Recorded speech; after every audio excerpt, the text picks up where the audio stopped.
Çështja bërthamore mbetet një prej pikave më të nxehta që po pengon arritjen e një marrëveshje.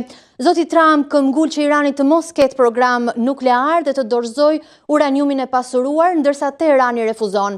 Pas luftës 12 ditore dhe operacionit aktual ushtarak që shënjestër kryesore kishte pikërisht programin bërthamor, pse vijon të përbëjë rrezik arsenali iranian? Spari, kemi dy deklarata të pavërteta. Në rast se ju kujtohet, edhe unë këtu në këtë televizionin tuaj, direkt mas goditjes së 3 objekteve bërthamore të Iranit, kam deklaruar që është e pamundur shkatrimi i programit bërthamor. Për arsye sepse duke marrë në konsiderat bombat apo mjetet me të cilat u përdoren gjatë këtij konflikti dhe duke marrë në konsiderat edhe thellësinë dhe strukturën në cilët ndodhej një pjesa kryesore e programit bërthamor, deklarova që është e pamundur që nëpërmjet vetëm këtyre sulmeve të realizohet shkatrimi i programit bërthamor. Së pari. Së dyti, presidenti Trump deklaroi që programi bërthamor i Iranit është obliterated, është shkatruar plotësisht.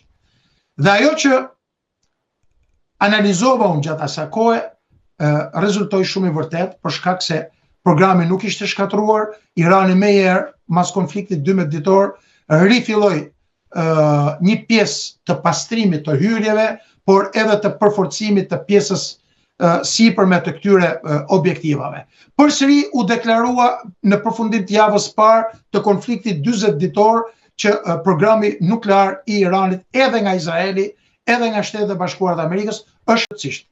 Natyrisht më lind pyetja, nëse ky program është shkatruar vjet në qershor dhe si vjet në 10 ditët e para, pse paraqet rrezik ky program?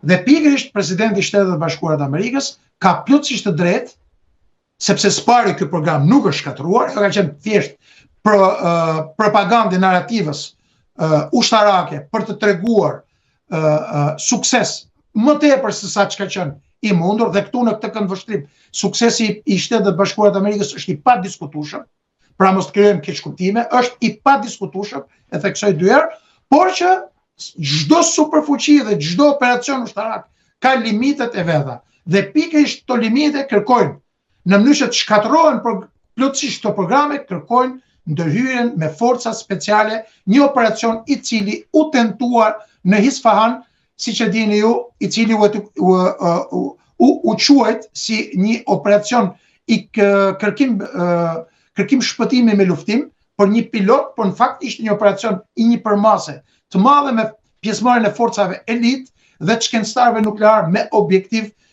futjen brenda në kompleksin nuklear të Isfahanit, i cili nuk rezultoi i suksesshëm për shkak të dëmtimit të disa mjeteve ajrore.